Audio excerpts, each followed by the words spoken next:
I am Persephone. I was the goddess queen of the underworld, the wife of the god Hades. I was also the goddess of spring growth, who was worshipped alongside my mother Demeter. I was titled Kore, as the goddess of spring's bounty. When I was playing in a flowery meadow with my nymph companions, I was seized by Hades and carried off to the underworld as his bride. My mother Demeter despaired at my disappearance and searched for me throughout the world, accompanied by the goddess Hecate. When my mother learned that Zeus had conspired in my abduction, she was furious and refused to let the earth fruit until my return.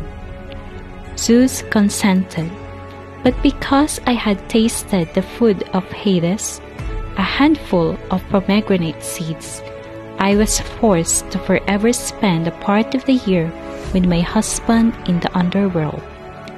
My annual return to the earth in spring was marked by the flowering of the meadows and the sudden growth of the new grain. My return to the underworld in winter, conversely, saw the dying down of plants and the halting of growth.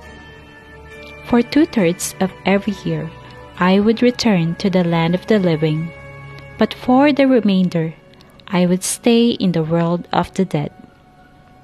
When I ascended to earth, I and my mother rejoiced.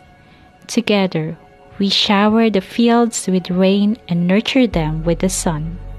For mortals, my arrival came to herald the start of spring. But my descent always came too soon.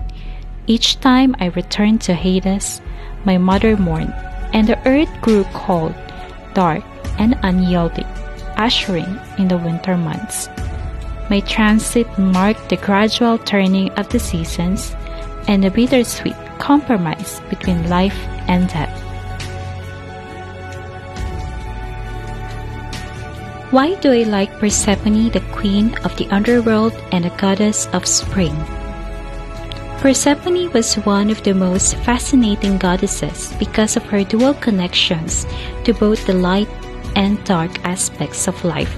She could give generously to those in need, bringing forth the growth of new life and fruitful vegetation.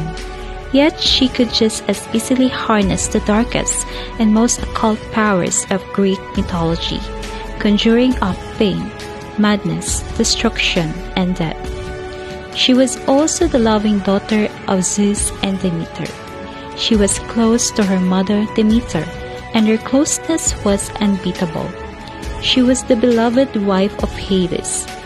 In my personal opinion, these prove that Persephone was not indeed hard to love because of the multiple accounts that her mother Demeter and her husband Hades are willing to fight for her just to be with her, which shows that she was always been surrounded by her loved ones.